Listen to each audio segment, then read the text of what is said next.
puissant et merveilleux, qui d'entre vous donne l'honneur et la gloire à notre Dieu? Ce Christ vivant, c'est celui qui se manifeste dans nos vies. Gloire à notre Seigneur. Et aujourd'hui, nous allons jouir de ce Dieu très beau.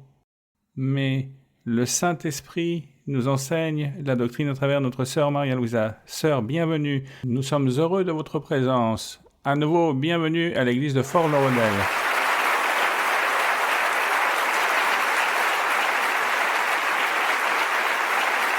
Bonsoir mes frères et sœurs, que Dieu vous bénisse.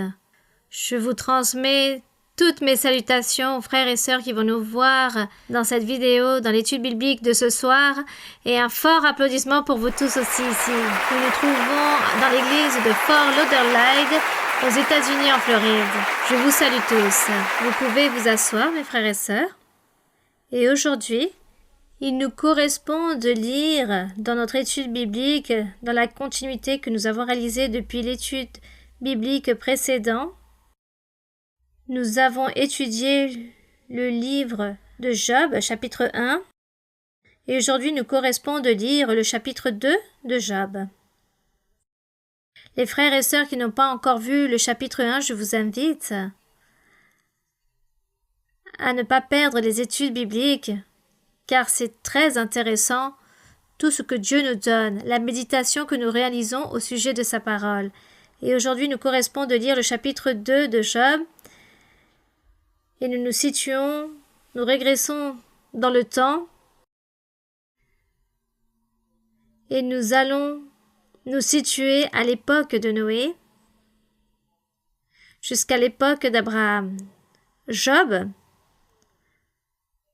selon sa thématique, appartenait à l'époque de Noé, Abraham, l'époque des patriarches, l'époque de la conscience aussi.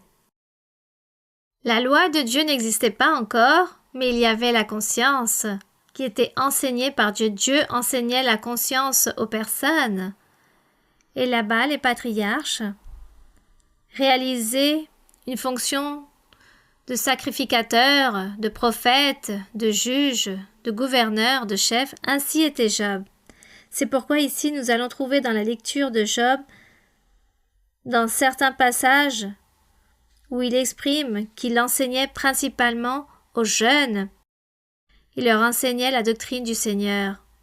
Car autant que patriarche qu'il était, il était aussi prophète, sacrificateur, gouverneur, et il était aussi docteur. Il s'agissait d'un grand philosophe, Job. Donc dans le chapitre 2, vous êtes tous prêts mes frères? Nous allons donc lire le chapitre 2 où il est écrit: Or, les fils de Dieu vinrent un jour se présenter devant l'Éternel. Et Satan vint aussi au milieu d'eux se présenter devant l'Éternel. Dans l'étude biblique précédente, nous avons donné une brève explication sur les fils de Dieu. Comment se présentent-ils devant Dieu? De la même façon que nous aussi, aujourd'hui, nous le faisons. Aujourd'hui, nous nous présentons devant Dieu. Dans notre louange, dans notre prière. Et le diable est toujours là, proche, aux côtés du Seigneur, pour écouter ce que nous sommes en train de faire devant notre Dieu, mais aussi pour nous accuser.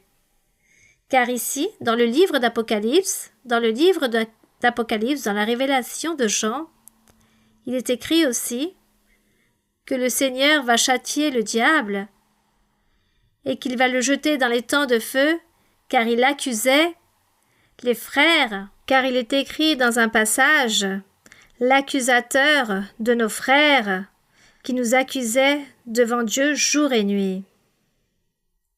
C'est pourquoi je dis que nous, lorsque nous nous présentons devant le Seigneur, dans notre vie spirituelle, le diable est toujours là pour nous accuser aussi, pour dire au Seigneur beaucoup de choses à propos de nous, comme par exemple que le Seigneur devrait nous châtier, car nous sommes matérialisme, car nous sommes très intéressés, ou il nous accuse par rapport à des choses que nous faisons ou pas. Voici toutes les accusations que fait l'ennemi dans le but que nous soyons mal vus devant l'Éternel. Et tout cela, c'est lorsque les fils de Dieu se présentent devant l'Éternel, mais Satan est toujours là pour voir qui il peut accuser et qui il peut détruire. Et voici ce qui s'est passé ici avec l'histoire de Job. Lorsque l'histoire nous raconte qu'un jour, les fils de Dieu sont venus pour se présenter devant l'Éternel et Satan était au milieu d'eux pour se présenter. Verset 2. Si vous pouvez m'aider aussi à lire. L'Éternel dit à Satan, « D'où viens-tu » Et Satan répondit à l'Éternel, « De parcourir la terre et de m'y promener. » Donc ici nous voyons que les fils de Dieu se sont présentés devant l'Éternel. Et lorsqu'il y avait Satan aussi au milieu d'eux, devant la présence de Dieu, l'Éternel lui demande « Mais d'où viens-tu » Même si le Seigneur connaissait la réponse, il voulait connaître qu'est-ce que Satan allait répondre.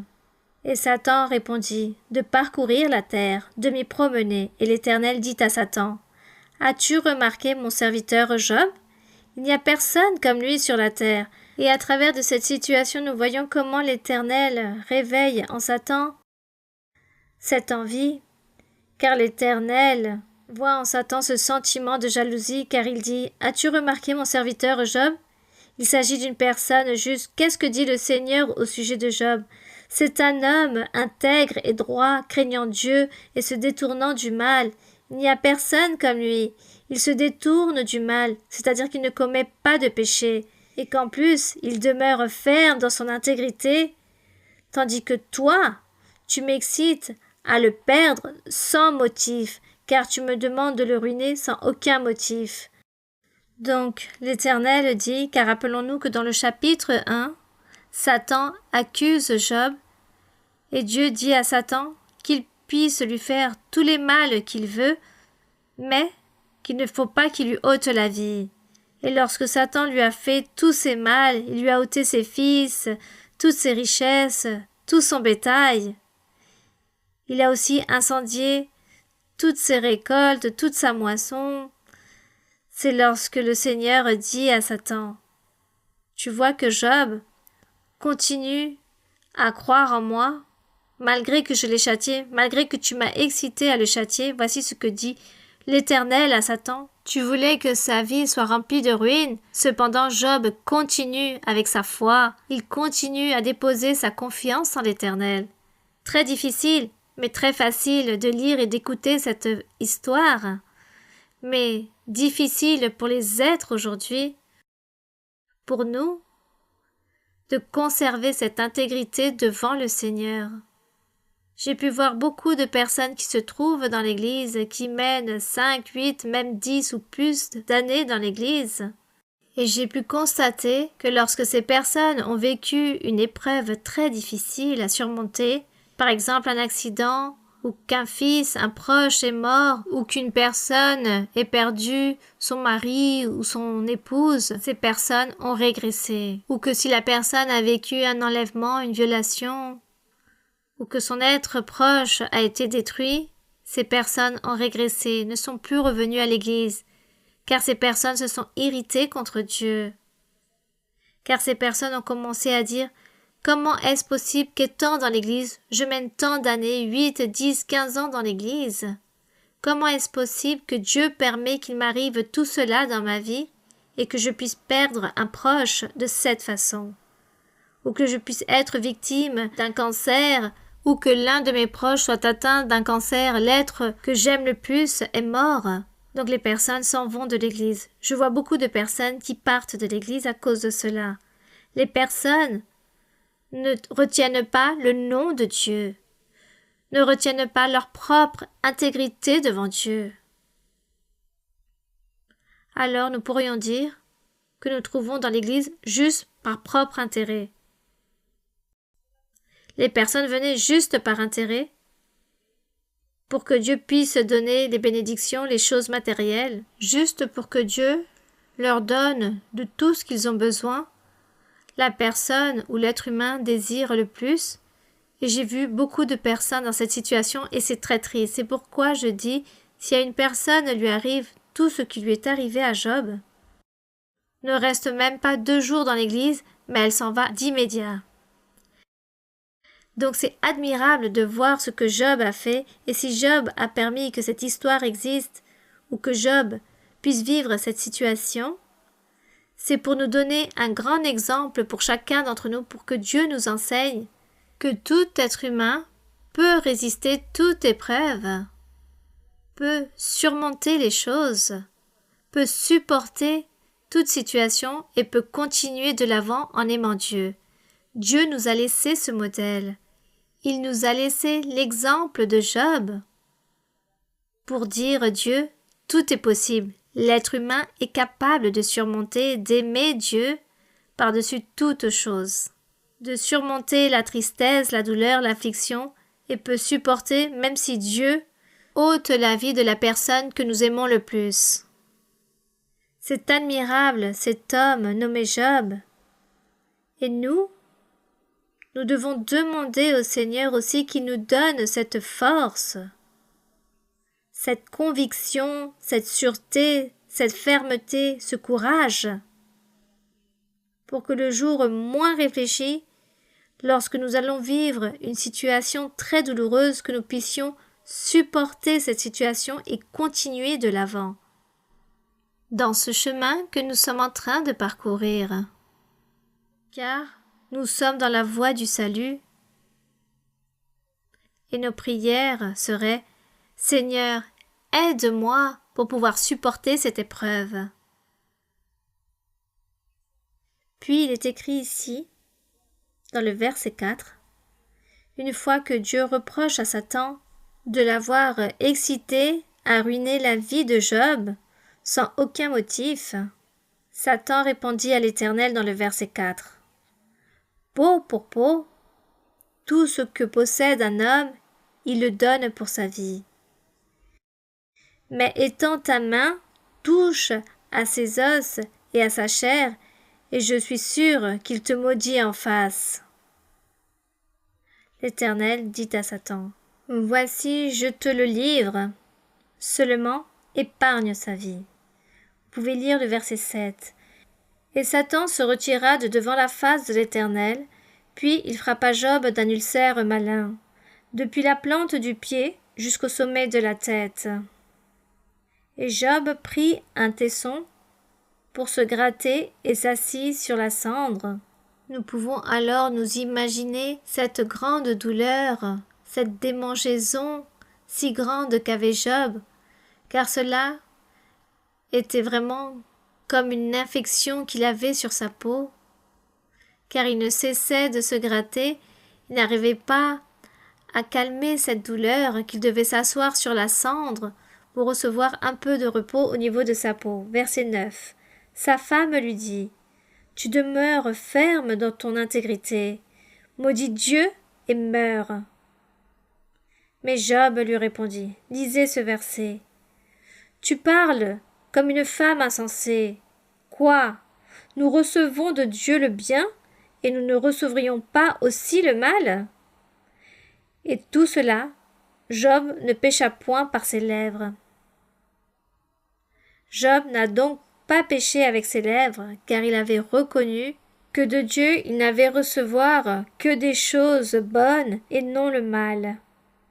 Dans le verset 11, il est écrit, 3 amis de Job, Eliphaz de Théman, Bildad de Shuach et Tchophar de Naama apprirent tous les malheurs qui lui étaient arrivés. Ils se concertèrent et partirent de chez eux pour aller le plaindre et le consoler. Ces 3 amis de Job, il s'agissait aussi de 3 patriarches. C'étaient de grands penseurs qui réfléchissaient et qui connaissaient et savaient beaucoup de doctrines, connaissaient beaucoup de choses autant que Job. Et lorsque ses amis viennent pour parler à Job, l'histoire raconte qu'ils venaient pour le consoler, mais lorsque nous continuons dans la lecture, il n'y avait aucune consolation pour Job, mais que des reproches et des accusations aussi. Pour juger Job, tu as fait le mal, tu as péché, tu as maudit Dieu, tu es le plus grand méchant. Voici ce qu'ont dit ses amis. Ces amis de Job sont venus le voir, mais ont été excités par Satan, car c'est Satan qui les a incités à dire ces choses, eux-mêmes étant ses amis. Satan demeura dans le cœur de ses amis pour offenser Job et pour lui faire du mal psychologiquement. Car c'était la dernière chose qu'eut Satan pour faire le mal. Une fois qu'il lui ôte tous ses biens, toutes ses choses matérielles, il lui donne une maladie, et que lui reste-t-il? Job n'a pas maudit Dieu, il ne s'est pas plaint, il a continué de l'avant, il a persévéré en étant confiant en Dieu. Donc Satan a dit quoi? Je vais envoyer ses amis, et comme ça Job va commettre un blasphème devant Dieu.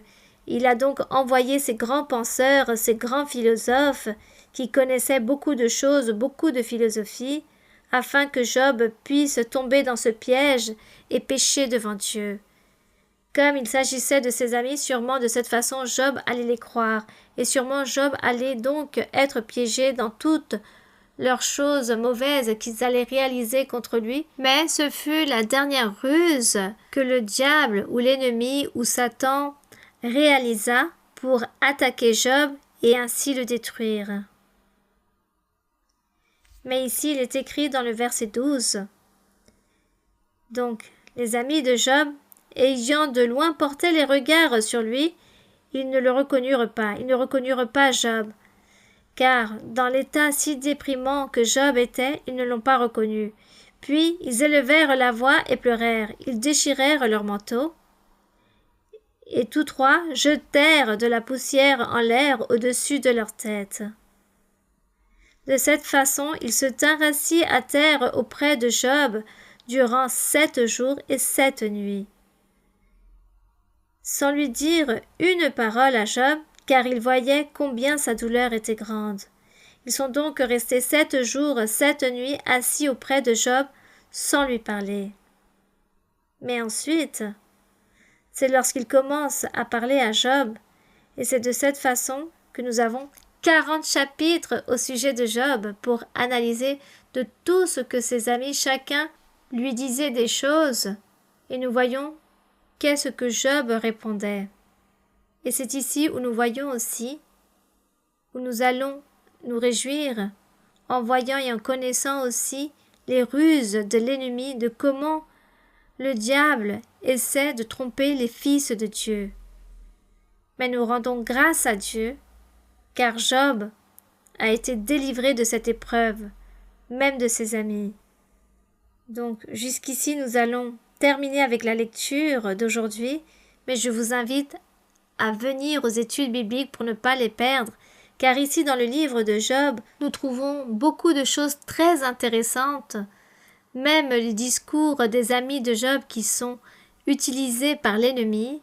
Cependant, ils résonnent avec des choses qui parfois ont l'air très véridiques, car aujourd'hui aussi, lorsque le Saint-Esprit se manifeste dans l'assemblée à travers des dons spirituels, à travers de visions ou de prophéties ou de rêves, Satan aussi vient, se mêle de toutes ces choses et essaie de tromper les croyants avec les fausses révélations.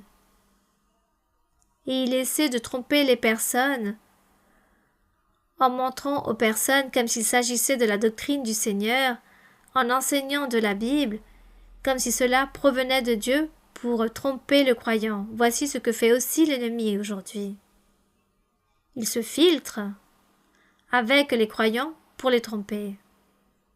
C'est pourquoi nous devons toujours être très attentifs, être sur nos gardes devant les tromperies du diable, comme Job aussi, qui n'est pas tombé dans le piège de ses ennemis utilisés par le diable. Nous aussi, aujourd'hui, Dieu nous a gardés de ne pas tomber dans les griffes de l'ennemi, car le diable veut tous nous tromper, et à beaucoup de reprises il a essayé.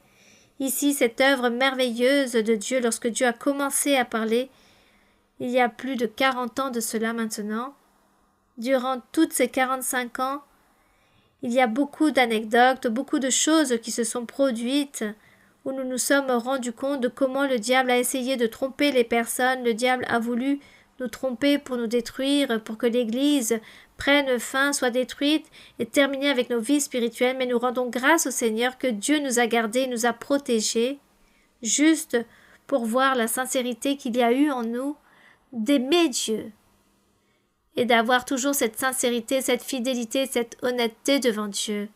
Et tout cela nous a toujours sauvés et continuera à nous sauver, car Dieu nous gardera de toutes ces attaques de l'ennemi, des mensonges et de tout ce que le diable veut faire contre nous, car le diable utilise même la doctrine pour essayer de rentrer dans notre vie spirituelle et pour ainsi nous faire piéger dans toutes ces tromperies. C'est pourquoi nous devons beaucoup apprendre de doctrine et c'est pourquoi un jour nous devons tous arriver à devenir docteurs et doctoresses de la parole de Dieu, mais avec un cœur sincère, avec un cœur sans aucune ruse, sans aucune ambition, sans aucune cupidité, pour que Dieu soit toujours en train de nous protéger et protège son Église, car le diable a toujours voulu tromper beaucoup de fois. Et lorsqu'on découvre le diable, qu'il utilise certaines personnes faibles dans la doctrine, car ces personnes n'ont pas la capacité de discerner certaines choses, donc nous découvrons le diable et nous enseignons aux personnes qui sont victimes du diable pour tromper les autres, alors ces personnes deviennent aussi nos ennemis. Mais vaut mieux avoir 3, 4, 5 ennemis et ne pas faire que l'Église soit complètement détruite par le fait de mener l'idée à ces 3, 4 personnes, car un jour le Seigneur saura qu'est-ce qu'il va faire avec ces 4 personnes, il leur enseignera ou ôtera ses voiles. Mais pendant ce temps, l'Église de Dieu continuera de l'avant. Voici ce qui s'est toujours produit et continuera à se produire. Et les apôtres même enseignaient que comme dans l'ancien temps, il y a eu aussi de faux docteurs, de faux prophètes, aujourd'hui aussi dans l'Église du Seigneur, il y aura des personnes aussi utilisées par l'ennemi. Par ce manque de doctrine, en ignorant la doctrine ou parce que ces personnes ne sont pas sincères envers Dieu, se laissent exciter par le diable et deviennent ces instruments du diable, et le diable veut détruire des vies spirituelles et détruire l'Église. Mais nous rendons grâce au Seigneur que nous sommes ici, nous menons 45 ans, nous sommes ici face à l'Éternel. Dans certains lieux, je vous raconte mes frères et sœurs, qu'il y a certains endroits, certaines confessions, dénominations, certaines assemblées où le Saint-Esprit a voulu se manifester et s'est manifesté en baptisant avec le Saint-Esprit, en donnant aux personnes aussi des visions par exemple, mais les dirigeants n'ont pas été capables de surmonter toutes ces choses car il s'agit de quelque chose qui provient de Dieu. Et pour ces personnes, c'était très difficile de gérer ces situations spirituelles. Et de ce fait, ces personnes terminent à interdire aux croyants en leur disant « Taisez-vous, ne parlez pas en langue, ne racontez pas le rêve et ne racontez pas de vision, car tout cela est incorrect, et interdisent aux gens de faire cela, car eux-mêmes, les dirigeants, sont incapables de diriger ou gérer cette partie spirituelle, car tout cela se fait avec l'aide de Dieu, avec le discernement que Dieu donne, et surtout que le cœur des personnes, les cœurs de ces dirigeants doivent être très droits devant Dieu pour que Dieu soit toujours là pour garder son Église de toute cette problématique. C'est pourquoi, beaucoup de fois, on me demande et on me raconte que dans telle église ou dans telle confession, que s'est-il passé? J'ai reçu là-bas le Saint-Esprit, j'ai parlé en langue. Oui, cela est une vérité. Mais comme les dirigeants ne savent pas gérer ou mener tous ces sujets spirituels, alors interdisent aux personnes de parler et les gens deviennent matérialistes et tous vivent autour du matérialisme. C'est pourquoi le Seigneur ici disait « Continuez, car je veux que vous puissiez toujours donner la première place au Saint-Esprit, chercher les choses spirituelles, car les gens deviennent matérialistes et personne cherche les choses spirituelles. Et c'est très difficile, apparemment très difficile pour les êtres humains, de gérer ou de gouverner ce sujet spirituel, mais si simple lorsque c'est Dieu qui nous enseigne, lorsque c'est Dieu qui nous oriente et nous donne le discernement et la capacité pour mener toutes ces choses et faire la différence d'une chose à l'autre, tout ce qui provient de Dieu ou pas, tout ce qui est bon ou mal, et je rends grâce au Seigneur, car jusqu'à aujourd'hui le Seigneur nous a gardés, il nous a enseignés, il nous a orientés, et nous aide à découvrir les ruses et les intentions du diable qu'il a contre nous. Et je rends grâce au Seigneur, et tout cela est très merveilleux, car pour l'instant, il n'y a pas d'assemblée qui puisse dire qu'ils vivent les mêmes expériences que nous vivons. Ce serait bon qu'elles puissent les vivre, mais elles ont besoin aussi de certaines règles, des règles très importantes, pour que Dieu puisse venir appuyer, que Dieu puisse se trouver là pour garder aussi les siens, les cœurs sincères. Tout se fait avec l'appui de Dieu. Donc le matérialisme reste de côté. Voici, mes très chers frères et très chères sœurs, la formule. Et cette année qui est passée, où il y a eu beaucoup d'attaques du diable, le diable m'a beaucoup attaqué, et cependant, il y a beaucoup de personnes, de diverses confessions, des leaders religieux, qui demandent qu'on leur donne cette formule, qu'on leur dise comment et pourquoi il y a tant de personnes qui m'apprécient et qu'est-ce que je fais pour que les personnes me suivent ainsi, et que je leur donne la formule, car les gens voient cette unité, nous voyons cette unité, cette union avec vous tous, et cette unité, c'est Dieu qui la donne, c'est le Saint-Esprit, et l'unité aussi dépend de l'humilité qu'il y a en nous, et de vouloir aimer et être au servir de Dieu et faire sa volonté. C'est cela. Ainsi est la formule. Il s'agit de la formule lorsqu'on puisse venir vous voir et vous demander. Et nous sommes ici devant le Seigneur, avec ce qu'il nous a donné, ce qu'il nous a enseigné. Nous sommes tous séduits par Dieu, et il le sait. Bien. Donc nous rendons grâce au Seigneur pour tout cela. Nous remercions le Seigneur, car nous sommes ici, nous continuons à persévérer dans cette lutte, mais Dieu nous aidera pour sortir vainqueurs de toutes ces batailles. Bien, nous allons donc commencer avec les questions que vous avez apportées, mes frères. Sœur Maria-Louisa, bonjour, que Dieu vous bénisse. J'aimerais vous poser une question, sœur, au sujet, si vous pouviez nous expliquer, au sujet du libre arbitre, étant donné que nous savons que tout est fait selon la volonté de Dieu, et c'est lui qui transforme l'être et qui permet tout. Comment la volonté procède, sœur? Bien, donc vous dites que tout se fait par la volonté de Dieu? Non. Il y a beaucoup de choses qu'il ne s'agit pas de la volonté de Dieu, mais il s'agit de notre propre caprice. Lorsque les choses se font selon notre propre caprice, là, le libre arbitre commence à fonctionner. Les décisions que nous prenons dans notre vie de tous les jours, dans notre vie au quotidien, nous prenons des décisions et nous disons qu'est-ce que nous allons faire ou cesser de faire. Si nous allons voyager ou faire ceci, ou si nous allons acheter ou que nous allons faire ceci, cela, il s'agit du libre arbitre. Dieu laisse que nous puissions réfléchir, penser, analyser dans notre vie, prendre certaines décisions, que nous puissions faire toutes les choses de notre vie au quotidien. Lorsqu'on dit qu'il faut faire la volonté de Dieu, c'est lorsque Dieu commence à nous donner des ordres, lorsque Dieu nous parle à travers de ses dons, et Dieu alors commence à nous donner certains conseils, il nous parle, il nous promet beaucoup de choses, puis il nous dit « Continue de l'avant, ne crains pas, ne t'affaiblis pas, ne doute pas, je vais être avec toi, je vais te bénir, je vais te garder. » Là, il s'agit de la volonté de Dieu, des bénédictions qui proviennent du Seigneur, et dans la vie de tous les jours, nous prenons nos propres décisions. Et lorsque, par exemple, vous allez au supermarché, vous n'allez pas prier en demandant au Seigneur « Est-ce que tu me donnes la permission d'y aller ou pas ?» Non.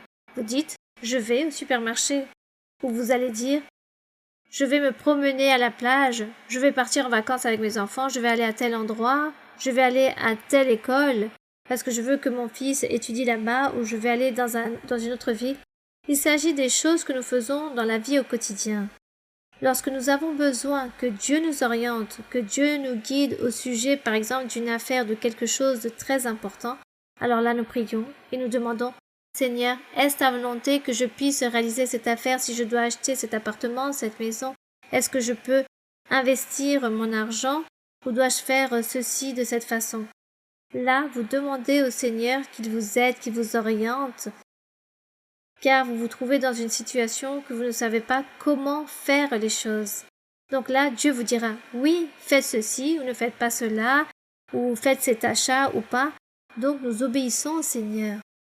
Mais du reste, nous faisons chaque chose comme il se doit. Si je dois partir en voyage, nous allons dire, je vais aller en voyage. Nous disons, je vais prier le Seigneur si c'est sa volonté, s'il me permet de partir en voyage. Nous ne disons pas cela, nous faisons les choses. Donc Dieu nous a donné aussi cette intelligence pour pouvoir agir dans la vie. Que nous puissions faire les choses par nous-mêmes, dans la société, dans la communauté, et que nous puissions prendre nos décisions et faire toutes choses correctement. Lorsqu'il s'agit des choses spirituelles, de chercher de Dieu, alors Dieu se trouve là pour nous parler, pour nous faire les promesses. Et lorsqu'il s'agit de cas de vie ou de mort où je n'arrive pas à prendre de décision, alors je demande au Seigneur qu'il m'aide, qu'il m'oriente, qu'il me conseille et faire ce qu'il nous dit, ou s'il nous donne un ordre, alors nous devons obéir à ce que Dieu nous demande de faire. Mais nous avons tous le libre arbitre. Et tout cela se fait, la différence entre la volonté de Dieu, c'est quelque chose encore à part. Bien. Donc continuons par ici, oui, avec une autre question? Oui, ma sœur. Sœur, bonsoir. J'ai une question dans le livre de Michée 6, 7. Dans le livre de Michée, oui? Michée, Oui, ma je sœur. peux lire? Dans Michée, le prophète Michée, oui? Un livre qui se trouve avant le livre de Zacharie et de Malachie. Oui, ma sœur, vous pouvez lire. Car le fils outrage le père, la fille se soulève contre sa mère, la belle-fille contre sa belle-mère, chacun a pour ennemi les gens de sa maison. Ma question, sœur, est ces événements arrivent dans les temps passés ou aujourd'hui nous pouvons les vivre? Bien, donc tout cela est encore en train de se vivre aujourd'hui, durant tous les temps. Car tout cela a un rapport avec l'évangile de notre Seigneur Jésus-Christ. Lorsque les personnes connaissent l'Église, connaissent l'évangile du Seigneur Jésus et la personne se convertit à Dieu, alors sa famille s'y oppose, ou ses amis, ou les voisins, toujours les membres de la famille, il y a toujours quelqu'un qui s'y oppose, que vous vous trouvez dans l'Église ou que vous cherchez de Dieu. Et ici, le Seigneur était en train de prophétiser Michée était en train de prophétiser que dans les jours suivants, lorsque Jésus-Christ allait se manifester pour prêcher son évangile, qu'il y aurait toutes ces choses. Car il raconte que les parents deviendraient ennemis à ses fils par le fait que leurs fils viennent à l'église ou croient en l'évangile. Ou les fils allaient devenir ennemis de leurs parents parce que les parents allaient se convertir à l'évangile du Seigneur. Ou la belle-mère contre la belle-fille, et vice-versa. Donc ici, il racontait d'une problématique qui allait se former dans les familles à cause de la parole de Dieu, à cause de l'Évangile. Aujourd'hui, nous le vivons. Je pense que la plupart d'entre vous vivent ces choses, n'est-ce pas? Des menaces. Bon. Choisissez votre Église ou moi. Parfois, les gens disent ainsi, ou dans les couples. Ton Église ou moi? Ou les parents aussi.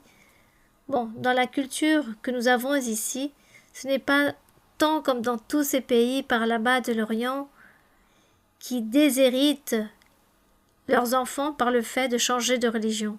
Si l'enfant devient chrétien, alors les parents ôtent l'héritage à leur enfant. Et dans d'autres endroits, ils leur ôtent même la vie. Donc s'accomplit tous ces versets. Ce fut la prophétie de Michée que dans les jours suivants, dans l'enseignement de l'Évangile, tous ceux qui allaient se convertir à l'Évangile allaient vivre toutes ces divisions et tous ces problèmes. Il raconte aussi que leur propre famille seraient les ennemis à cause de la parole du Seigneur. Aujourd'hui, il se produit de même et je pense que cela continuera à se produire jusqu'au dernier temps.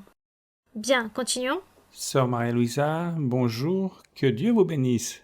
Ma question, sœur, est dans la Bible. Elle se trouve dans l'Évangile de Jean, dans le chapitre 17, L'Évangile selon Jean, chapitre 17, Verset 5, sœur. Oui, oui, mon frère. Il est dit dans le verset 5. Oui, mon frère.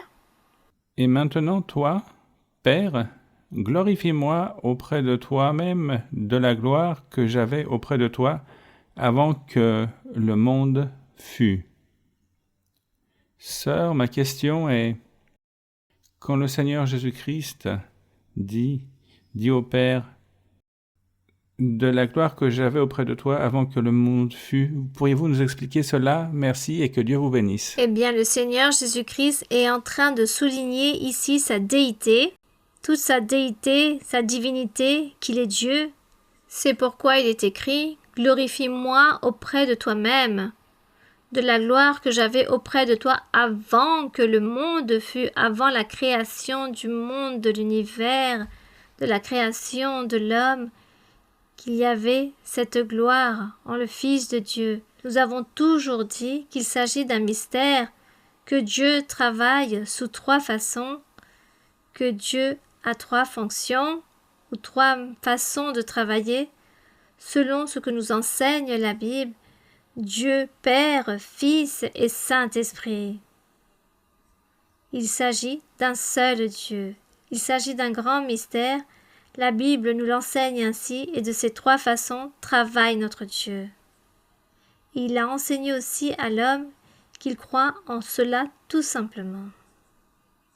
C'est pourquoi ici l'histoire nous raconte avant la création, avant que le monde fût, il se trouvait aux côtés du Père, notre Dieu. Dieu travaillant en tant que Père, en tant que Fils et en tant que Saint-Esprit. Ainsi, il s'agit du mystère, nous ne savons pas plus, car la Bible ne nous explique pas plus à ce sujet, et nous ne pouvons pas ajouter plus de choses. Tout simplement, Dieu est puissant, et ainsi il se manifeste en travaillant sous cette forme. Le Seigneur Jésus racontait, les apôtres disaient, qu'il devenait chair, qu'il est devenu chair, qu'il est devenu homme, et qu'étant Dieu, il n'a pas travaillé autant que Dieu sur la terre, mais comme un homme quelconque, pour ainsi comprendre tous les êtres humains. Ainsi nous le raconte la Bible, et qu'il est Dieu. Ici, il parle de sa divinité, autant que le Fils, Dieu le Père. Certaines religions disent qu'il s'agit d'un mensonge. Mais pour dire qu'il s'agit d'un mensonge, il faudrait faire disparaître tout d'abord la Bible et ne pas croire en la Bible, car la Bible mentionne partout au sujet de comment Dieu se manifeste et comment il travaille. Bien, continuons avec une autre question. Oui, mon frère. Sœur, bonjour, que Dieu vous bénisse et soyez la bienvenue à l'église de Lauderdale. J'ai une question dans la Bible qui est dans l'Évangile selon Luc, chapitre 19, du verset 41 à 44.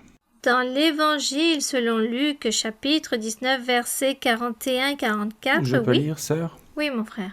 Il est dit, « Comme il approchait de la ville, Jésus, en la voyant, pleura sur elle et dit, » il parle de Jérusalem, et dit, « Si toi aussi, au moins en ce jour qui t'est donné, tu connaissais les choses qui appartiennent à ta paix, mais maintenant elles sont cachées à tes yeux. » Dans le 43 et le 44, il donne une prophétie où il est dit « Il viendra sur toi des jours où tes ennemis t'environneront de tranchées, t'enfermeront et te serreront de toutes parts.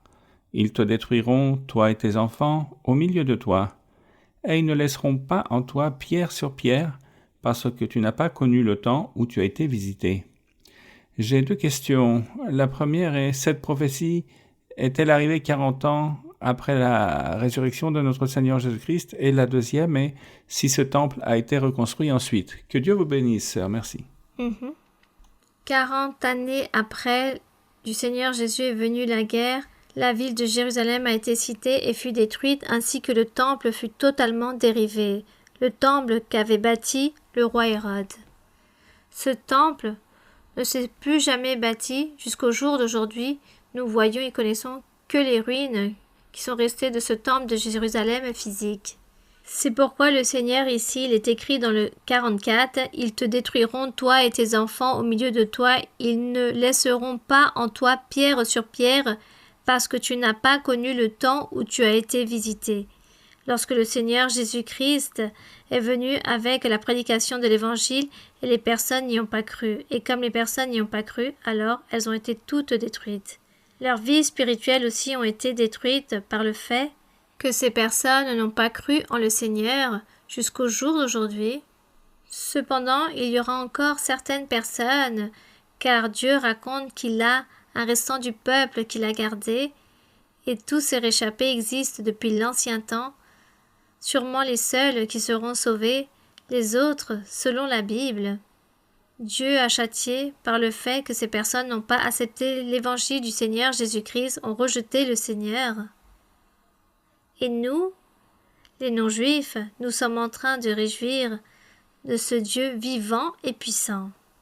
Nous sommes en train de réjouir du Seigneur, car il est notoire que nous ressentons la présence du Saint-Esprit. Il est évident lorsque nous parlons en langue, lorsque nous sommes heureux, joyeux, lorsqu'il y a le don de prophétie qui fonctionne, lorsqu'il y a toutes ces visions, Dieu se trouve là, Dieu vit, Dieu existe, et nous croyons en Jésus-Christ. Et si nous nous tromperions au sujet de Jésus-Christ, Dieu ne se manifesterait pas au milieu de nos vies avec les dons spirituels. Donc l'évidence est, la véracité est, nous ne pouvons pas douter de Jésus-Christ, de sa déité. Il s'agit du Seigneur que Dieu a envoyé pour sauver toute l'humanité, et nous rendons grâce au Seigneur et n'ayons pas honte de lui, et nous n'avons pas honte de croire en notre Dieu. Bien, continuons. Sœur, que le Seigneur continue à vous bénir grandement. L'Église de Fort Lauderdale vous souhaite la bienvenue et nous sommes heureux de vous savoir parmi nous. Ma question se trouve dans l'Évangile selon Luc, chapitre 7, du verset 39 au verset 47. Oui, ma sœur. Je vois que Simon invite notre Seigneur Jésus-Christ à manger avec lui. Et à un moment donné, une femme pécheresse rentre. Il est écrit ainsi dans le verset 39. Le pharisien qui l'avait invité, voyant cela, dit en lui-même, « Si cet homme était prophète, il connaîtrait qui et de quelle espèce est la femme qui le touche. Il connaîtrait que c'est une pécheresse. » Jésus prit la parole et lui dit, « Simon, j'ai quelque chose à te dire, maître, parle, répondit-il. Un créancier avait 2 débiteurs, l'un devait 500 deniers et l'autre 50. Comme il n'avait pas de quoi payer, il leur remis à tous 2 leurs dettes. Lequel l'aimera le plus? Simon répondit, c'est lui, je pense, auquel il a le plus remis. Jésus lui dit, tu as bien jugé. Puis, se tournant vers la femme, il dit à Simon, « Vois-tu cette femme? Je suis entré dans ta maison et tu ne m'as point donné d'eau pour laver mes pieds, mais elle les a mouillés de ses larmes et les a essuyés avec ses cheveux. Tu ne m'as point donné de baiser, mais elle, depuis que je suis entré, elle n'a point cessé de me baiser les pieds. Tu n'as point versé d'huile sur ma tête, mais elle a versé du parfum sur mes pieds. C'est pourquoi je te le dis, ses nombreux péchés ont été pardonnés, car elle a beaucoup aimé, mais c'est lui à qui on pardonne peu aime peu. » Sœur Maria-Louisa, je vois ici la miséricorde, l'amour et comment nous sommes prêts à juger. Ce que je ne comprends pas, sœur, c'est que le Seigneur Jésus-Christ a précisé quand il a dit, c'est pourquoi je te le dis, ses nombreux péchés ont été pardonnés, car elle a beaucoup aimé, mais c'est lui à qui on pardonne peu, aime peu. Donc nous aimons véritablement le Seigneur ou nous ne l'aimons pas du tout. C'est ça ce que je ne comprends pas, Sœur Maria-Louisa, si vous pouvez me corriger. Ici, la Bible fait référence au pardon, c'est pourquoi Dieu a donné cette illustration aux personnes qui devaient de l'argent, car il dit, l'un devait 500 deniers, et l'autre 50. Puis, qu'à tous les 2, il leur a pardonné la dette. Donc, lequel des 2 allait-il le plus aimer? Celui à qui il a pardonné les 500 deniers ou celui de 50? Bien évidemment, celui qui avait 500 deniers allait remettre beaucoup plus, car il s'agit d'une grande somme. Et le Seigneur donnait ici cet exemple avec l'illustration de cette femme en disant que cette femme pécheresse était remplie d'un grand nombre de péchés, qu'elle était remplie de beaucoup plus de péchés que Simon. Et l'histoire raconte que le Seigneur lui avait pardonné ses péchés à cette femme, car elle avait fait beaucoup de choses pour le Seigneur, comme lui laver ses pieds, elle lui a versé de l'huile sur ses pieds, ainsi que de parfums, tandis que Simon n'a pas fait toutes ces choses au Seigneur, des coutumes qu'il fallait réaliser lorsque quelqu'un venait chez les autres, lorsqu'il y avait un invité, on devait le recevoir ainsi. Et comme elle était remplie de péchés, le Seigneur lui a dit « Je te pardonne tous tes péchés ». Elle allait donc recevoir plus du Seigneur que Simon même. Voici ce que l'histoire nous raconte. Mais cela n'a rien à voir avec le fait que nous devons aimer ou peu notre Seigneur. Notre Dieu, il faut l'aimer intensément. Il faut toujours aimer Dieu. Que ça soit dans l'abondance ou dans la pauvreté, nous devons l'aimer. Bien. Continuons de l'avant. Oui, mon frère? Bonsoir, sœur Maria-Louisa. C'est une joie d'être devant vous. Ma question est dans les psaumes, chapitre 89, du verset 30 au 34. Livre des psaumes, chapitre 89? Oui. Si Oui, ses mon fils frère. abandonnent ma loi et ne marchent pas selon mes ordonnances, s'ils violent mes préceptes et n'observent pas mes commandements, je punirai de la verge leurs transgressions et par des coups leurs iniquités. Mais je ne lui retirerai point ma bonté et je ne trahirai point ma fidélité. Je ne violerai point mon alliance et je ne changerai pas ce qui est sorti de mes lèvres. Ma question est, c'est même deux questions en une. Vous nous aviez expliqué dans plusieurs études bibliques que il s'agit ici du pacte que le Seigneur a fait avec Abraham et ensuite avec notre Seigneur Jésus-Christ, l'alliance avec l'Église, et qu'il n'y aurait plus de punition et que Dieu nous éloignerait de l'Église individuellement si l'on pêche. Mais aussi dans un enseignement, j'ai entendu que ce psaume fait référence à la prophétie, au fait que le Seigneur fait des promesses et qu'il arrêterait de le faire. Donc, à quelle des deux choses est-il fait référence? Et dans le cas où le Seigneur fait des promesses à ses enfants et que ceux-ci pêchent, peut-on perdre les promesses ou le Seigneur les maintient, ou certaines se perdent et d'autres non? C'est ma question. Les prophéties, les promesses que Dieu fait dans les prophéties peuvent disparaître si la personne n'accomplit pas à Dieu, si la personne pêche, si la personne régresse, si la personne n'accomplit pas au Seigneur. Alors les promesses que Dieu a faites pour cette personne à travers la prophétie, à travers des rêves ou à travers des visions, les choses ne vont pas s'accomplir. Mais ici, dans ce psaume, l'histoire parle au sujet du Seigneur Jésus-Christ et de son Église, de Jésus-Christ et de son Église, car il est écrit « Si ses fils, les fils de qui? De Jésus-Christ. Et qui sont les fils de Christ? L'Église. Si ses fils abandonnent ma loi et ne marchent pas selon ses ordonnances, selon la doctrine du Seigneur, selon la parole de Dieu, s'ils violent mes préceptes, les commandements du Seigneur, violer c'est réaliser le péché, s'ils n'observent pas mes commandements, le Seigneur dit, je les punirai de la verge leur transgression, à travers des coups. Mais de lui, je ne retirerai point ma bonté. Il ne retirera donc pas sa bonté, il ne va pas trahir sa fidélité, et la fidélité de Dieu, c'est qu'il a envoyé le Seigneur Jésus-Christ dans son plan pour édifier l'Église, pour construire et bâtir son Église, et qu'il allait élever une Église sans tache et sans ride, une Église parfaite, et qu'il épousera son Église dans le temps de la fin, car c'est l'Église qui restera avec Dieu pour vénérer Dieu, pour louer son Dieu pour toujours. Il s'agit de la vérité de Dieu.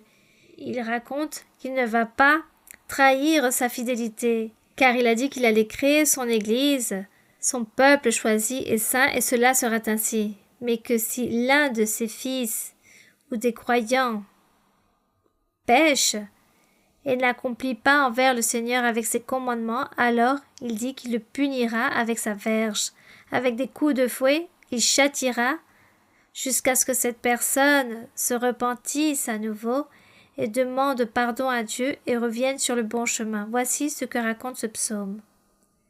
Tandis que les prophéties et les promesses que Dieu nous fait, le Seigneur peut les changer. Si nous manquons à Dieu, alors il va les changer, il ne nous donnera pas la bénédiction qu'il nous a promis. Ce qui est différent ici à cette promesse qu'il a faite à Jésus-Christ ou à Abraham de créer son Église parfaite, tout cela s'accomplira, peu importe ce qui arrivera. Mais un croyant qui reçoit la promesse de Dieu est sous certaines conditions, selon comment il mène sa vie, à sa sincérité, à sa constance, à sa fidélité. Il y a des conditions sur cette promesse. Bien, continuons. Sœur, bonjour. Les mots de reconnaissance ne suffisent pas, parce que par vos paroles, vous nous libérez, vous nous enlevez des voiles. J'ai eu l'opportunité d'approfondir beaucoup les épîtres de l'apôtre Paul, mais je me suis arrêté beaucoup dans l'épître des Romains. Et dans une étude biblique de Miami Beach sur le chapitre 3, mais il y a 3 paroles qui n'ont pas été traitées dans ce processus de justification.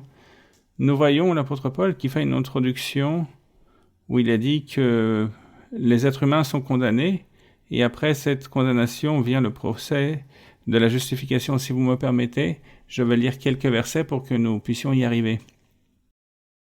Dans le verset 21 jusqu'au 24, il a dit « Mais maintenant, sans la loi, est manifestée la justice de Dieu. » Dans quel chapitre, mon frère? Dans le chapitre 3 des Romains, verset 21. Oui. Verset 21. « Mais maintenant, sans la loi, est manifestée la justice de Dieu, à laquelle rendent témoignage la loi et les prophètes. » Justice de Dieu par la foi en Jésus-Christ pour tous ceux qui y croient. Il n'y a point de distinction. Verset 23. « Car tous ont péché et sont privés de la gloire de Dieu. Et ils sont gratuitement justifiés par sa grâce, par le moyen de la rédemption qui est en Jésus-Christ. C'est lui que Dieu a destiné par son sang pour être, pour ceux qui croiraient, victime propitiatoire, afin de montrer sa justice parce qu'il avait laissé impunis les péchés commis auparavant. » Je saute au chapitre 5, versets 10 et 11.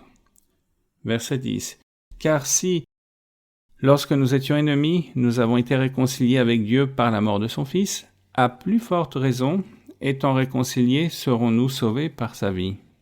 Et non seulement cela, mais encore nous nous glorifions Dieu par notre Seigneur Jésus-Christ, par qui maintenant nous avons obtenu la réconciliation. » Quels sont ces 3 mots? Parce que parfois, nous pensons que c'est la même chose et je pense qu'ils sont différents.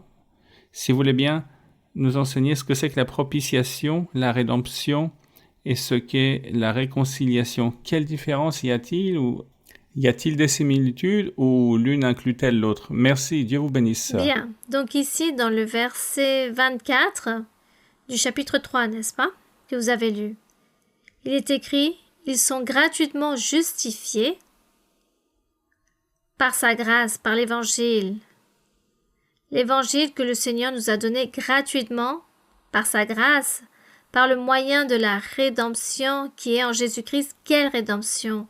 La mort là-bas sur la croix du calvaire, d'avoir versé son sang, il s'agit de la rédemption, que nous avons été rachetés par son sang. Qu'en versant son sang, alors il nous a purifiés, il nous a pardonné nos péchés. Il s'agit de la rédemption. Puis il est écrit que Dieu a établi le Seigneur Jésus-Christ comme cette victoire propitiatoire sur la croix par son sang, afin de montrer sa justice parce qu'il avait laissé impunis les péchés commis auparavant. Lorsque le Seigneur Jésus-Christ a réalisé le sacrifice sur la croix du calvaire, il a versé son sang, et avec ce sang, les péchés des personnes ont été pardonnés, les personnes qui croyaient en Jésus-Christ. Car rappelons-nous que dans le lieu très saint, lorsqu'il y avait le temple du Seigneur qui était divisé sous 3 parties, il y avait le lieu saint, très saint et l'autel. Dans le lieu très saint, il y avait cette table qui était mise avec les pains de proposition. Et là-bas, une fois par an, le souverain sacrificateur entrait dans le lieu très saint avec le sang des animaux. Il entrait avec le sang des animaux dans ce lieu très saint pour arroser et parler avec Dieu. Et l'histoire raconte que ce sacrificateur sortait pour arroser les personnes, pour pardonner les péchés. Il le faisait une fois par an. Il entrait dans le lieu très saint avec le sang des animaux. Il parlait avec Dieu. La Bible ne mentionne pas autant qu'est-ce que faisait le souverain sacrificateur dans ce lieu, là-bas seul dans ce lieu très saint. Et ensuite il sortait et arrosait de ce sang le peuple. Et là, les péchés étaient pardonnés une fois par an. Jésus-Christ raconte qu'une seule fois, il fut sacrifié sur la croix du calvaire et qu'il a versé de son sang et qu'il fut donc cette victime propitiatoire, qu'il a pardonné les péchés et non comme dans l'ancien temps que c'était une fois par an qu'il fallait verser le sang à toute l'assemblée pour que Dieu pardonne les péchés. Jésus-Christ l'a fait une seule fois sur la croix du calvaire, il a versé son sang et ce jour-là, il a pardonné les péchés de tous ceux qui croient et croiront en lui. C'est une manière, disons, symbolique et spirituelle au sujet du sang que le Seigneur a versé. Voici ce que nous appelons au sujet de la propitiation, celui qui a fait cela une fois pour toujours. Ensuite, vous avez lu où? Ici dans le chapitre 5. Dans le chapitre 5, verset 10, où il est écrit « Nous étions ennemis de Dieu à cause du péché. Jésus-Christ nous a réconciliés avec Dieu, car en versant son sang pour nous purifier, pour pardonner nos péchés, alors nous sommes acceptés devant Dieu, nous nous sommes réconciliés devant Dieu, dans cette mort qu'il fut sur la croix du calvaire. C'est pourquoi il est écrit « Nous étions ennemis, nous avons été réconciliés avec Dieu par la mort de son Fils, et nous serons aussi sauvés par sa vie. » Et non seulement cela, mais encore nous nous glorifierons en Dieu, car notre Seigneur Jésus-Christ, par qui maintenant nous avons obtenu la réconciliation, car Jésus-Christ l'a réalisé là-bas sur la croix du calvaire en versant son sang, c'est-à-dire une seule fois pour toujours, et maintenant nous avons accès, ou du moins nous avons eu accès à être réconciliés avec Dieu, non comme dans l'ancien temps que Dieu ne se manifestait pas aux êtres humains, il n'y avait pas le Saint-Esprit, mais une fois que Dieu sur la croix réalise ce sacrifice, pardonne, alors il nous réconcilie avec Dieu et Dieu vient pour vivre ou demeurer ou habiter avec nous. Il s'agit de cette réconciliation. Quel est l'autre mot à ce sujet ou de la propitiation? Dans l'Ancien Testament, il est fait mention de l'expiation et... Le pardon des péchés. Et c'est synonyme donc de propitiation? C'est la même chose? Non. Il s'agit de la rédemption. Ah, d'accord, ça. C'est la rédemption. C'est pardonner les péchés. Bien, oui, continuons avec une autre question. Sœur Maria-Louise, bonsoir. C'est un plaisir et un honneur d'être ici devant votre présence. Apprenons la doctrine du Seigneur. J'ai une question dans le livre de Daniel, chapitre 10. Dans le livre de Daniel, chapitre 10. Oui, sœur, verset 12. Verset 12. Oui, ma sœur.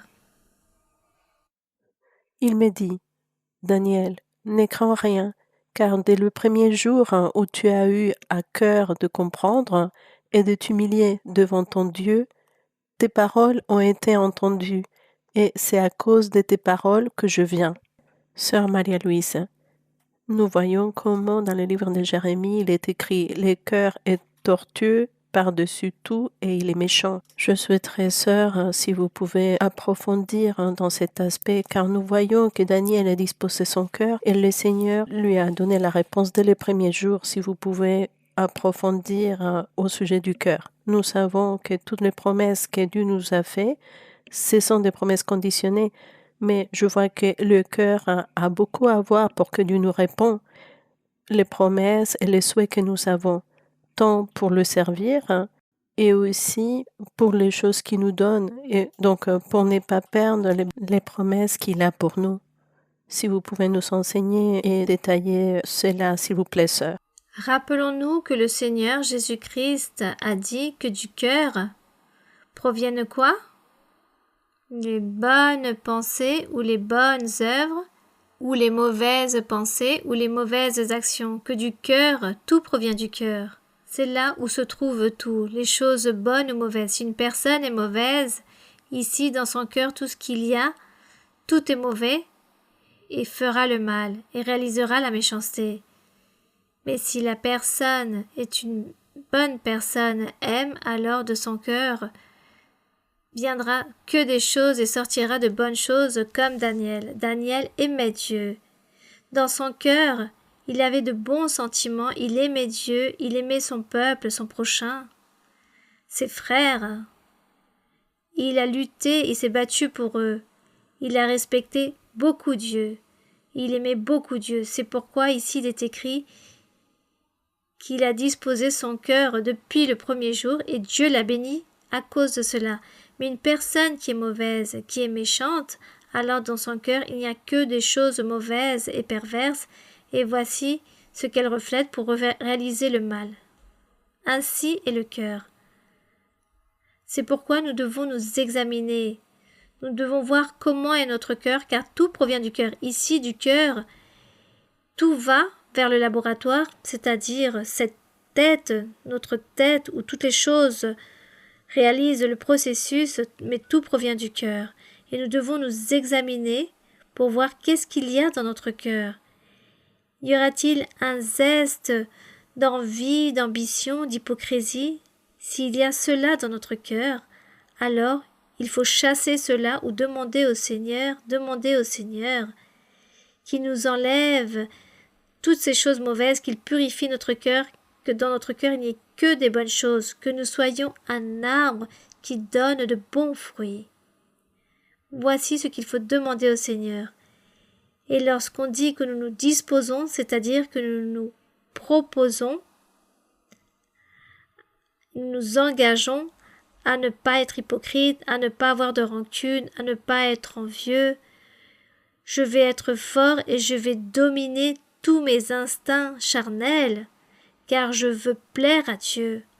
Voici comment nous devons disposer notre cœur pour Dieu.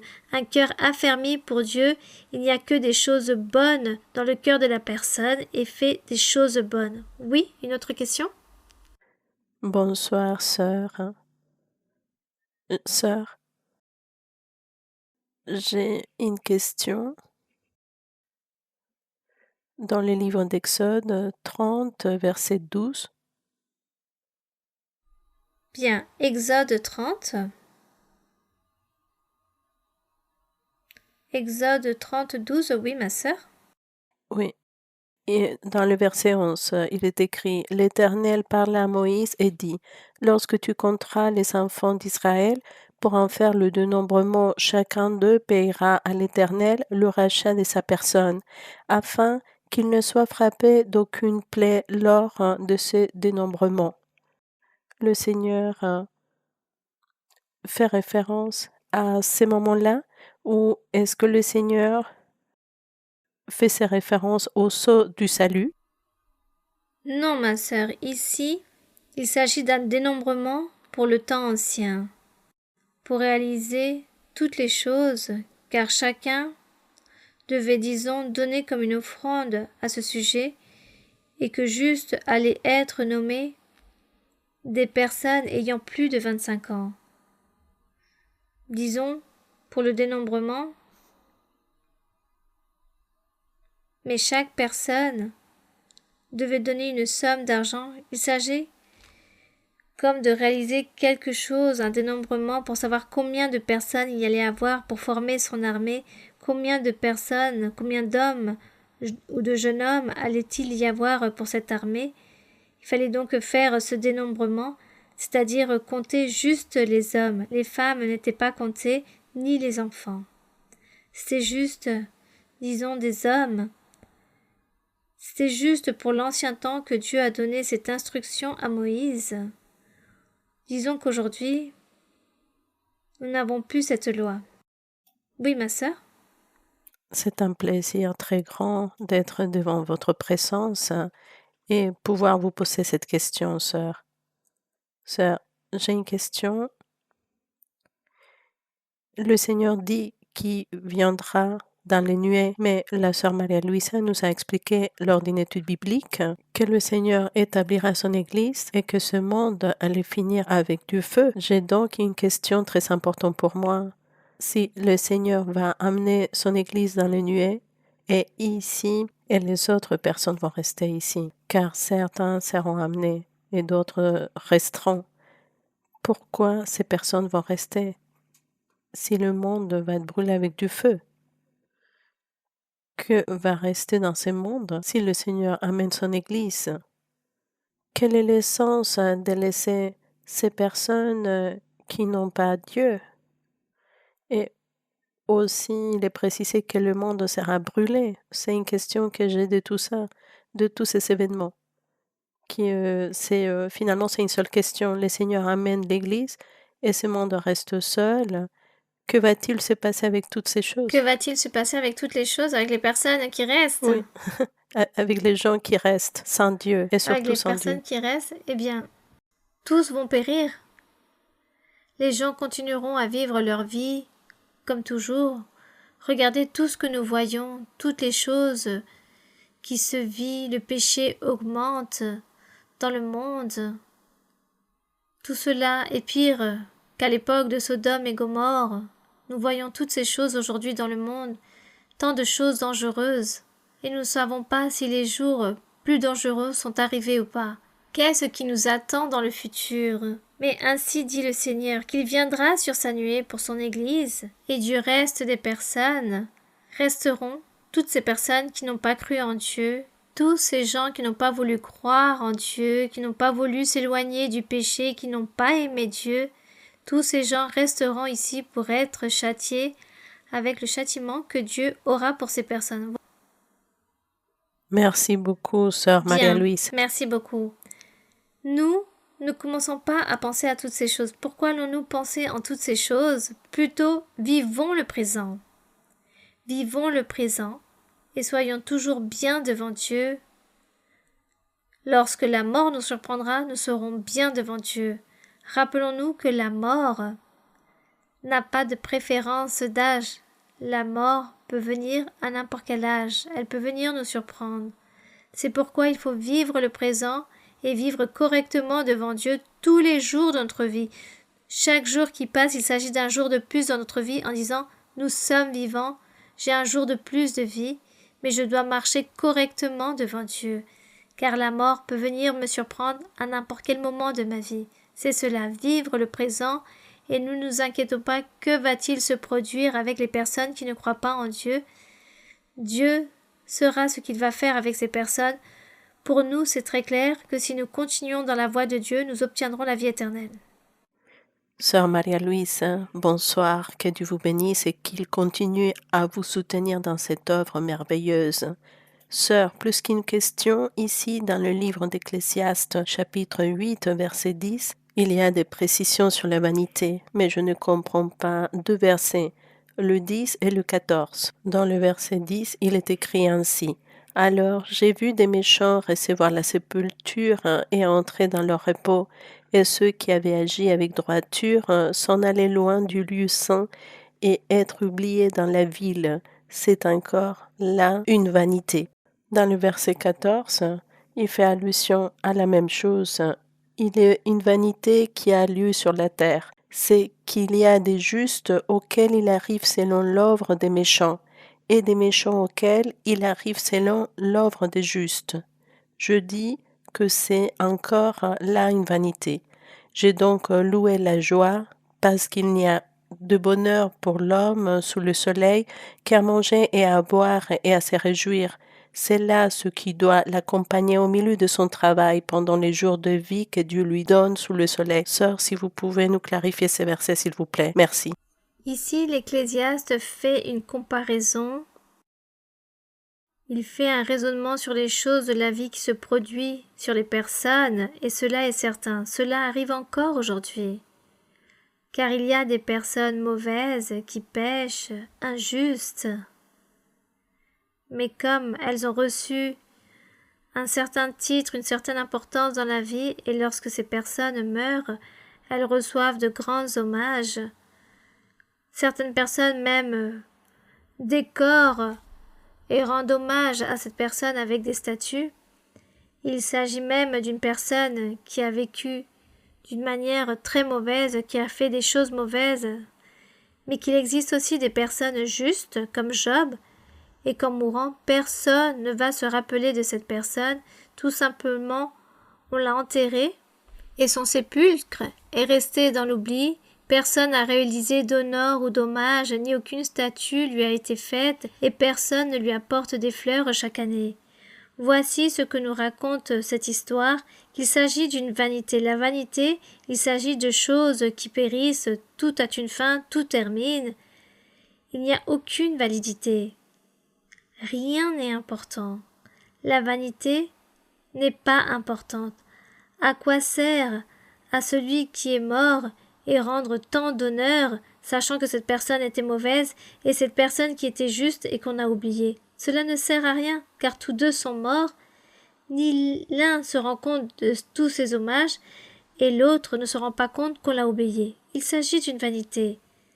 Tout reste dans l'oubli, tout périt, alors pourquoi les personnes s'inquiètent pour toutes ces choses? Pourquoi se remplir d'amertume et souffrir pour toutes ces choses? Mieux vaut s'inquiéter tant que nous sommes vivants, de notre vivant, inquiétons-nous pour notre vie spirituelle, pour obtenir l'allégresse, la joie, vivre avec Dieu, avoir cette joie avec Dieu. Cela est important.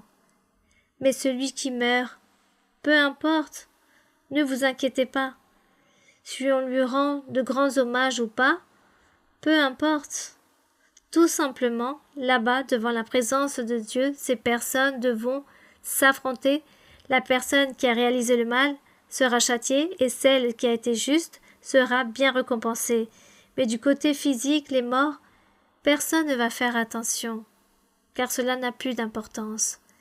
Voici la vanité qui est mentionnée ici. Soyons réalistes et n'établissons pas nos cœurs dans toutes ces choses physiques et matérielles, mais soyons réalistes au moment que nous vivons la vie, que nous vivons le présent, et soyons toujours avec Dieu, ayons cette paix avec notre Dieu et avec tous nos semblables. Voici, c'est ce qu'il y a de plus important, cela n'est pas une vanité, car tout cela a un prix à la fin. Oui, ma sœur? Bonsoir, sœur. J'ai une question dans la Bible, dans le livre d'Osée, chapitre 6, du verset 1 au 3. Venez, retournons à l'Éternel, car il a déchiré, mais il nous guérira. Il a frappé, mais il bandera nos plaies. Il nous rendra la vie dans 2 jours. Le 3e jour, il nous relèvera et nous vivrons devant lui. Connaissons, cherchons à connaître l'Éternel. Sa venue est aussi certaine que celle de l'aurore. Il viendra pour nous comme la pluie du printemps qui arrose la terre. Sœur, pourriez-vous m'expliquer ce verset? Merci, que Dieu vous bénisse et que Dieu continue à vous protéger et à vous soutenir. Je vous aime dans le Seigneur. Merci. Donc, Osée, chapitre 6, ici, on nous parle de l'époque où le Seigneur Jésus-Christ allait prêcher son évangile et l'époque où le Seigneur Jésus allait être sacrifié aussi pour le salut. Voici ce que nous raconte Osée 6.1. Venez, retournons à l'Éternel, car il a déchiré, mais il nous guérira. Il a frappé, mais il bandera nos plaies de nouveau. Ici, il s'agit de ces réchappés qui est resté du peuple d'Israël, toutes ces personnes d'où est venu le Seigneur Jésus-Christ. Il dit, l'Éternel a châtié, oui, il a détruit Jérusalem, il a détruit avec le temple, il n'y a plus eu de prophète ni de roi, Dieu oublia son peuple, mais il revient à nous. Il s'est rappelé de nous de nouveau de Jésus-Christ. C'est pourquoi il est écrit qu'il a frappé, mais qu'il bandera nos plaies. Qu'il a déchiré, mais qu'il nous guérira. Et dans le verset 2, il est écrit « Il nous rendra la vie dans 2 jours », faisant référence à Jésus-Christ. Il nous rendra la vie dans 2 jours, et le 3e jour, il nous relèvera. Et qui a ressuscité au bout du 3e jour? Jésus-Christ. Et Jésus-Christ, en ressuscitant, son Église aussi ressuscitera. Nous avons tous ressuscité avec Jésus-Christ dans la résurrection spirituelle, symbolique, et Jésus-Christ a ressuscité, il s'est relevé au bout du 3e jour. Voici ce que dit ce verset 2. Qu'au 3e jour, il nous relèvera et nous vivrons devant lui. et nous connaissons et cherchons à connaître l'Éternel. Sa venue est aussi certaine que celle de l'aurore. Il viendra pour nous comme la pluie, c'est-à-dire le Saint-Esprit, comme la pluie du printemps qui arrose la terre. Cette pluie, c'est le Saint-Esprit où Dieu était en train de promettre qu'allait venir aux personnes, à tous ceux qui allaient se convertir à l'évangile du Seigneur Jésus-Christ. Le Saint-Esprit est cette pluie, et il la compare à cette pluie physique, lorsque vient cette pluie du printemps pour arroser les récoltes, les terres, la nourriture, qu'il existe deux genres de pluie, celle où il y a peu de pluie et une autre où il y a une pluie abondante. Et donc, à ce moment-là, les plantes grandissent et ainsi serait cette pluie que le Seigneur allait nous envoyer, cette pluie spirituelle. Il parle de Jésus-Christ, sa manifestation, la prédication de son évangile lorsqu'il est mort et qu'il a ressuscité au bout du 3e jour. Et en ressuscitant, alors nous aussi nous nous sommes relevés avec lui. Et aujourd'hui nous sommes en train de réjouir de la présence du Saint-Esprit, qu'il s'agit de cette pluie que Dieu a envoyée pour nous. Nous allons donc nous mettre debout et nous allons ainsi chanter au Seigneur un cantique. Chantons au Seigneur ce cantique qui s'intitule « Quelle merveille que Jésus-Christ m'ait trouvé ». Chantons au Seigneur et ensuite nous allons disposer notre cœur pour prier le Seigneur. Nous allons prier le Seigneur et dire qu'il ôte la paresse. Levez la main ceux qui sont remplis de paresse. Bien, vous n'êtes pas tombés dans le piège, très bien. Nous allons donc demander au Seigneur qu'il envoie cette pluie, qu'il envoie le Saint-Esprit et qu'il baptise avec le Saint-Esprit et qu'il envoie les dons spirituels qui nous délivrent et qu'il y ait la guérison et que toute maladie, car il existe beaucoup de maladies, mais ne vous inquiétez pas, demandez au Seigneur, soyez confiants et croyez que Dieu va bien réaliser cette guérison dans votre corps, il vous donnera la guérison. Et demandons au Seigneur qu'il nous donne beaucoup d'intelligence, beaucoup de capacité pour pouvoir comprendre sa doctrine et ainsi la mettre en pratique. Et rappelez-vous, mes frères et sœurs, que nous avons besoin de beaucoup de pasteurs et de femmes pasteurs, car il y a beaucoup de lieux où les personnes ont faim et soif d'écouter et d'entendre la parole du Seigneur. Il faut donc nous efforcer, car il faut travailler pour gagner beaucoup d'âmes, car voici ce que nous allons présenter devant notre Dieu le jour où nous allons nous présenter devant lui. Oui. Qué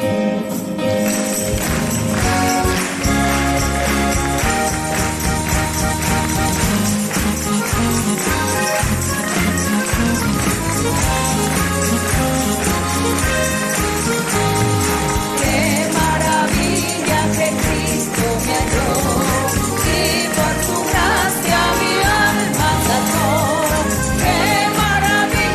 me infunde alegría.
gloire à notre Dieu. Nous rendons grâce à notre Père.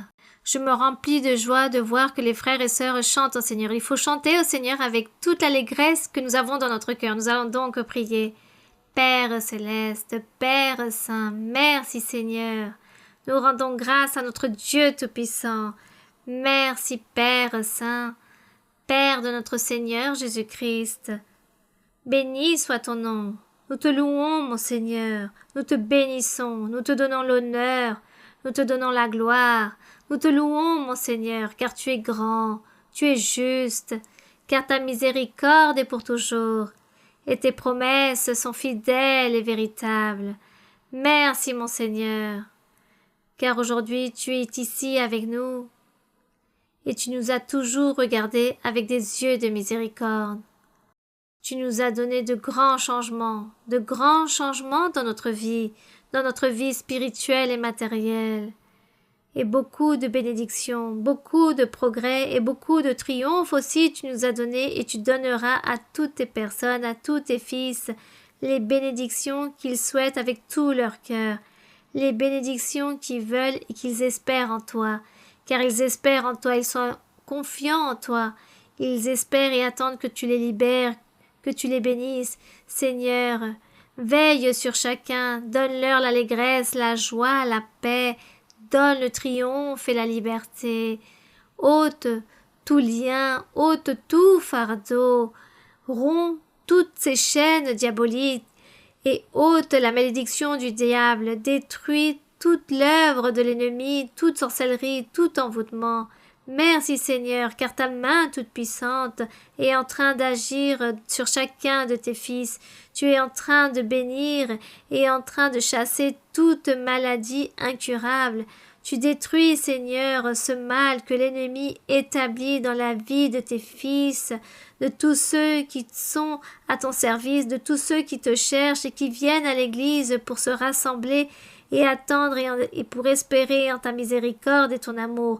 Tous sont confiants en toi lorsqu'ils viennent avec cette espérance de recevoir une bénédiction de ta part, de recevoir cette légèreté dans leurs âmes, dans leur corps et dans leur vie. Merci mon Père Saint, tends ta main toute-puissante, réalise les miracles, mon Seigneur, réalise les prodiges. Bénis, Seigneur, transforme les êtres, change les cœurs et ôte tout lien et tout fardeau, ôte toute amertume, toute affliction, toute dépression, toute tristesse, ôte l'envie du diable, donne-leur la foi, la joie, l'allégresse, de l'optimisme, pour que ces personnes continuent de l'avant et te cherchent avec tout le cœur. Et toi, mon Seigneur, envoie la puissance du Saint-Esprit. Envoie ces pluies de bénédictions sur chaque personne et ôte l'affliction, la tristesse et baptise avec ton Saint-Esprit. Libère, mon Seigneur, libère, Seigneur, tous ceux qui sont captifs, libère tous ceux qui sont prisonniers, libère, purifie les cœurs, transforme les vies, résout tous les problèmes et ôte les difficultés. Enlève l'affliction, enlève la douleur, enlève toute faiblesse, toute tribulation, regarde tous leurs vœux, exauce les vœux, et donne-leur aussi tout ce qu'ils ont besoin, tout ce qu'ils souhaitent. Seigneur, accomplis toutes ces promesses que tu as faites à chacun, et donne-leur l'intelligence, la sagesse, et aussi cette connaissance pour bien réfléchir et bien comprendre ta doctrine, ton chemin, ta voix, ta parole, que chacun puisse supérer et progresser dans leur vie spirituelle. Donne-leur les bénédictions.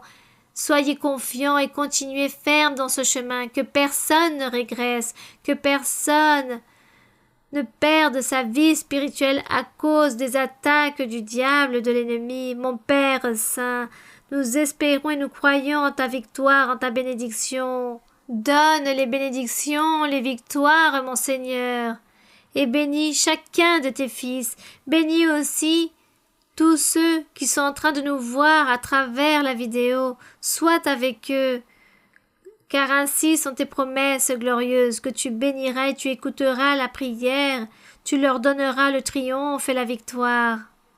Tu les béniras dans les choses spirituelles et matérielles. Tu ôteras les maladies.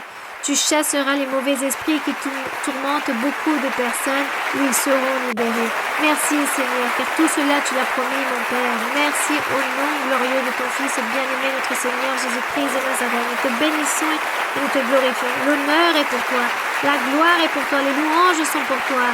Béni soit l'Éternel, puissant est l'Éternel. Au nom de Jésus-Christ, son Fils bien-aimé, nous te louons. Au nom de Jésus-Christ, nous te vénérons, mon Seigneur. Nous sommes confiants en toi. Nous espérons en toi. Toute notre confiance et notre assurance est en toi. Au nom de Jésus-Christ, des changements, des libérations viendront. Alléluia. Puissant est le roi. Puissant est le roi d'Israël pour toujours. Merci, alléluia. Puissant. Puissant est mon Seigneur.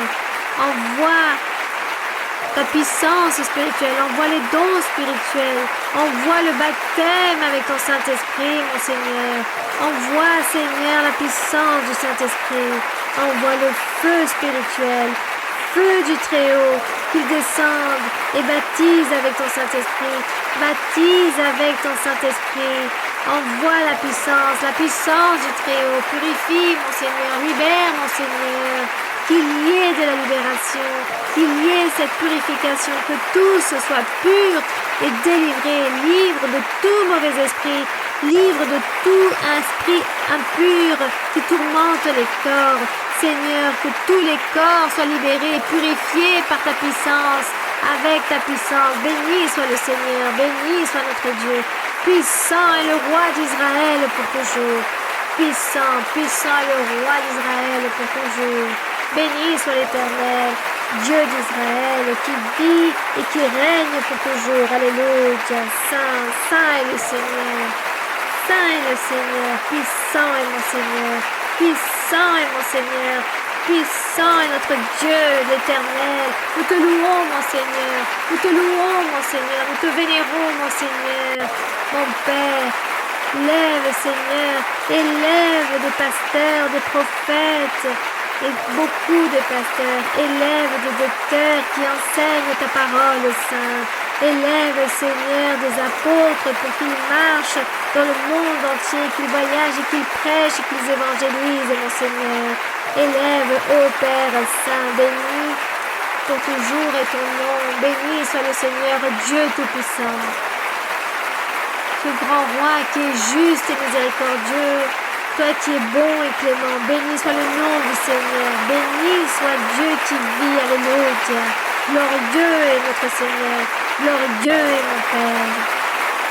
Et je vous dis tous, vous allez continuer de l'avant, et tous, vous serez fermes, car ainsi je veux que vous soyez dans mon chemin, soyez fermes. Béni soit mon Seigneur, car je serai en train de les délivrer, je serai en train de les bénir, et je donnerai la victoire, le triomphe. Beaucoup de progrès vient sur chacun, car je vais vous bénir aussi dans les choses matérielles et dans les choses spirituelles. Et je donnerai à beaucoup des sommes d'argent pour que vous ayez toutes les choses suffisantes, car je vais vous donner en abondance, je vais multiplier tout votre argent et j'ouvrirai des portes d'emploi, des portes de bénédiction et vous ne manquerez de rien. Promptement, vous serez en train de réaliser mon travail. Il y aura beaucoup de bénédictions et vous serez en train de travailler dans les choses qui m'appartiennent et vous serez convertis, vous serez heureux et vous voyagerez heureux pour travailler et prêcher et enseigner. Merci, alléluia, gloire à Dieu pour toujours. Gloire au Tout-Puissant pour toujours. Béni soit notre Dieu. Merci Seigneur. Puissant est le Seigneur. Puissant est l'Éternel pour toujours. Alléluia. Gloire à Dieu. Alléluia. Béni soit le Seigneur. Puissant est mon Seigneur. Envoie-nous, Seigneur, pour travailler, car nous voulons te servir. Alléluia. Gloire au Seigneur. Alléluia. Gloire à Dieu. Merci. Alléluia. Tu es grand et juste. Jehová, naciones todas, pueblos todos, alabadle, porque ha engrandecido sobre nosotros su misericordia y la